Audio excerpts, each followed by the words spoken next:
Estábamos observando las cifras de COVID de ayer en la Argentina y afortunadamente, si bien hubo una suba con respecto al día anterior, en los últimos tiempos hay una predisposición a la baja, ¿no? 5.076 casos, lamentamos 38 muertes, pero estamos viendo con preocupación un rebrote, me subiste mis auriculares, Perdón. Un rebrote de COVID con 13 ciudades chinas que están alcanzadas por el confinamiento. Por eso voy a hablar con Brian González. No sé en qué ciudad está de China, él me va a contar, para dar cuenta de esta situación. Si estamos volviendo a marzo 2020 o esto es simplemente algo excepcional. Brian, ya en la tarde, nosotros en la mañana. ¿Cómo te va? Buenas tardes. Hola Ari, ¿cómo están? Muy buenos días para ustedes, buenas tardes acá en Beijing, estoy en Beijing. Correcto, Beijing. Bueno, esta ciudad tan importante no se ve alcanzada, ¿no? Por el confinamiento, afortunadamente. Afortunadamente, por el momento no se ve alcanzada por estos confinamientos masivos que se han hecho en varias ciudades de China, en especial dos muy grandes, que son Changchun, de 9 millones de habitantes, y Shenzhen, de 17 millones de habitantes. Claro. Bueno, ¿y qué es lo que está sucediendo? ¿Es algo al estilo chino, que se toman medidas drásticas para que la cosa no se incremente, o ameritaba tomar esta decisión porque había un incremento de casos sideral? Bueno, la cantidad de casos que hay en este momento comparados con lo que es países occidentales son muy pocos, pero son muchos para lo que está acostumbrado China. Es la mayor cantidad de casos que hay desde marzo del 2020. Pero, por ejemplo, te digo, ayer hubo 3.000 casos. Es un tanto excepcional la situación, pero, por ejemplo, muchos de los confinamientos que se están llevando a cabo también son de prevención y de rastreo de casos, ¿no? En el caso de Shenzhen, esta ciudad de 17 millones de habitantes que te comentaba, se entró en cuarentena por 80 casos diarios nada más. No es que es una gran cantidad de casos como se podrán dar cuenta, pero justamente para prevenir la propagación del virus. ¿Están observando qué cepa es la que está prevaleciendo? ¿Hay preocupación por una nueva cepa o estamos con las cepas de los últimos tiempos, ¿no? Omicron y Delta.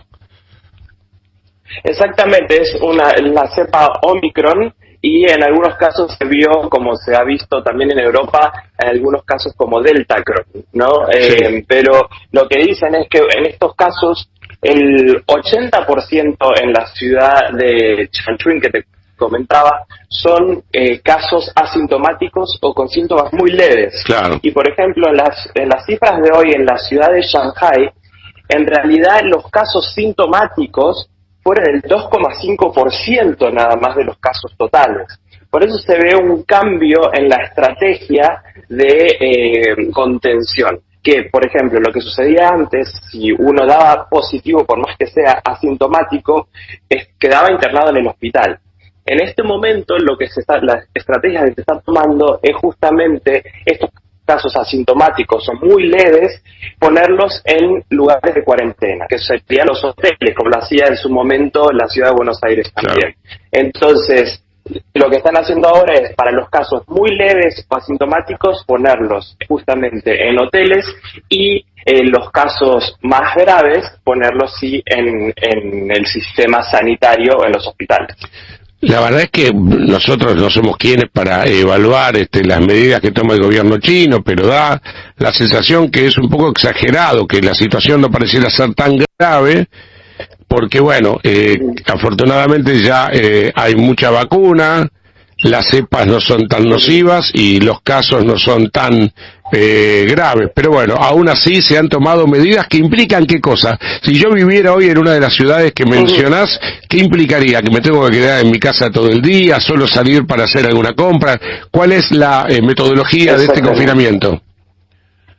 Bueno, primero que todo, en tu ciudad dejaría de funcionar el transporte público, para empezar. No podrías salir de tu ciudad y no podría entrar nadie a tu ciudad.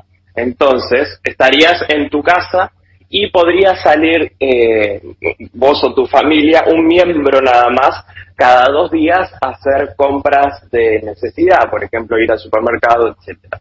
Entonces, esa es la situación que se vive en este momento y lo que se está viviendo en otras ciudades, porque bien decías, hay 13 ciudades que están afectadas, pero hay otras ciudades con casos de coronavirus que están en 28 de las 34 provincias y regiones de China, ¿no? Entonces, hay muchos casos comparado de vuelta con lo que había antes en China. Entonces, por ejemplo, en Beijing lo que sucedió, un caso particular mío nada más, tenemos un barrio a 500 metros, un barrio cerrado a 500 metros de mi casa, y hubo un caso positivo. Bueno, ese barrio entró en cuarentena, ¿no? Por más que Beijing, toda la ciudad, esté funcionando normalmente, ese barrio sí entró en cuarentena. Y, por ejemplo, había un contacto estrecho en mi comunidad, que son una comunidad de 4 edificios. En esa comunidad se hicieron los testeos al edificio entero que estaba en contacto estrecho con el contacto de este otro barrio, ¿no? Entonces, la política del COVID-0 es muy estricta y es muy importante en este momento para China. Bueno, esperemos que no te toque a vos ahí en Beijing. ¿Qué dicen? Más allá de un barrio puntual, ¿qué es lo que...? Porque imagino el temor que pasar a vivir nuevamente en esa situación que ya se creía superada genera mucha bronca, ¿no? Bueno, en este momento hubo 9 casos positivos en la ciudad de Beijing y entró una zona, se dice zona de riesgo medio. Entonces quiere decir que un barrio específico tuvo contagios locales. Entonces eso es una zona de riesgo medio. Después están las zonas de alto riesgo, que en estas ciudades que están en este momento en cuarentenadas hay muchas más, ¿no? Obviamente. Pero ojalá que no pase a mayores. Y lo que se cree, como con la experiencia, como se ha visto también, es que en dos semanas a un mes estos confinamientos se terminarán, porque ya lo vimos con el último caso que fue la ciudad de Xi'an, con 13 millones de habitantes, que entró en confinamiento en mediados de diciembre del año pasado, y duró un mes su cuarentena, ¿no? Entonces, ojalá que sea de esta manera. Bueno, ya que te tengo a mano y lo que permita, ¿no? Porque sabemos que son países muy especiales. ¿Qué significa estar en China y querer seguir de cerca en los medios la guerra? O sea, no sé si hay algún tipo de restricción, si con absoluta libertad se puede observar, si es que China a través de sus medios oficiales toma partido, es presidente. ¿Cómo se vive desde China la guerra de un aliado como Rusia, aunque China claramente ha desmentido que se vaya a involucrar, pero bueno, hay muy buen vínculo? ¿Cómo se vive la guerra o en todo caso, invasión rusa a Ucrania? Bueno, en este momento lo que se puede ver, el tema de la guerra está en todos lados, en todos los medios, tanto medios oficiales como uno que también tiene acceso a los medios occidentales. Quizás ven dos caras de una misma moneda, ¿no? Entonces se pueden ver ambas versiones también. Ajá. Entonces lo que se ve en este momento y lo que se dice básicamente es que justamente China no es solamente aliado de Rusia, sino que también es un aliado importante de Ucrania, ¿no? En un primer momento China salió a condenar la invasión de Rusia a Ucrania, porque Ucrania, por más que se quiera, es un país soberano y que tiene integridad territorial, y que una fuerza extranjera lo invada está mal visto, ¿no? Entonces, desde un primer momento, China salió a defender o a darle un guiño a Ucrania. Pero a su vez, también lo que dice China es que hay que comprender esta necesidad de seguridad nacional que está proponiendo Rusia, ¿no? Entonces, obviamente que están mal los medios, pero que esa incomodidad que hace el avance de la OTAN hacia el este, para Rusia es también muy molesto, ¿no? Entonces hay que comprender la necesidad de seguridad nacional en ese aspecto. Ambos países son parte de la franja de la ruta, o de la ruta de la seda, como lo es la Argentina, son importantes socios comerciales de China. Así que en este momento, ya lo vimos desde la semana pasada, que el presidente ucraniano pidió la mediación de China para poder solucionar el conflicto, e incluso la Unión Europea dijo, con su encargado de Relaciones Exteriores, Josep Borrell, que la única potencia en este momento que podría interceder y mediar sería China. ¿Por qué? Porque tiene relaciones buenas con Rusia. Entonces, el tema de que se meta la Unión Europea o que se meta Estados Unidos a negociar es casi imposible. Entonces, esta situación es la que se da en este momento, ¿no? Bueno, pero por lo que vos me decís, todavía hay bastante libertad, uno tiene un menú amplio, uno puede ver todavía la cuestión de los medios occidentales, los medios locales, no, digo porque muchas veces esto no sucede y todavía en China se puede acceder a este menú de información bastante amplio.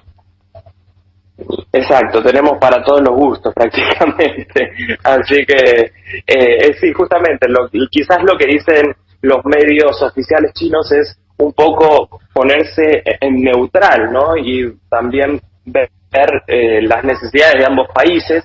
Y también desde otro punto de vista, también lo que dice China es, para llegar a una solución, para poder negociar y para poder mediar, tiene que ponerse a hablar todas las partes, no solamente Ucrania y Rusia, sino también la OTAN, representada obviamente con Estados Unidos a la cabeza. Así que es lo que está diciendo y está tomando un papel importante. Incluso el día de ayer, el primer ministro chino, Li Keqiang, dijo que están haciendo todos los esfuerzos posibles para lograr una solución pacífica a este problema. Así que en este momento China la versión o la postura que da es de neutralidad y abogar por la paz. Bueno, esperemos que así sea, que no haya más confinamiento, ojalá, que China no se involucre en el conflicto bélico como participante directo, más allá que tiene una influencia y una influencia estratégica indesmentible. Bueno, ustedes ahí que están en pleno invierno en Beijing, ¿es así?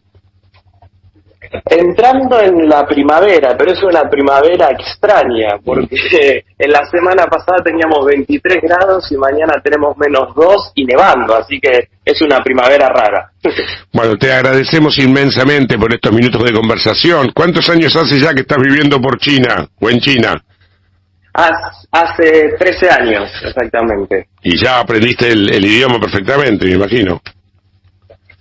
Claro, bueno, yo hice mi licenciatura en Filología China, que es el idioma y literatura, así que sí, lo hablo. Está bien. ¿Y en qué te desempeñás allá? ¿De qué trabajás allá? Bueno, soy periodista, hago periodismo en un programa, siendo panelista, hablando de tópicos de actualidad, y también tengo una empresa de comercio exterior haciendo un poquito de negocios. Uh-huh. ¿Y el periodismo lo haces en un canal de televisión privado, estatal? ¿Cómo es el tema? Es provincial, es el canal de la provincia de Hubei. Hubei es la provincia de la cual Wuhan es capital, así que claro, conocí a Wuhan antes de que lo conozca el resto del mundo, ¿no? Entonces, y ahí la temática que abordás es una temática política, económica. Cuando sos panelista, ¿cómo es que qué temática tienes que abordar? Hablamos de todo un poco, hay de todo, porque somos un panel de 10 extranjeros de todo el mundo. Hay tanto americanos como rusos bueno, en este momento no hay ucranianos, pero es interesante los debates que se arman también. Qué bueno. Así que está copado. Y ahí tenés libertad absoluta. Sí, por suerte sí, yo no he tenido esta incomodidad de decir, bueno, no puedes hablar de esto, no puedes hablar del otro, así que desde un punto de vista personal y del país, o sea, cómo lo ve, por ejemplo, Argentina tal hecho, no hay ningún problema. Bueno, te mando un abrazo grande, Brian, hasta la próxima, querido. Bueno, muchísimas gracias, Ari, que tengan muy buenos días, noches, no sé cómo es. Claro, sí, buen día a nosotros y buena noche vos, gracias.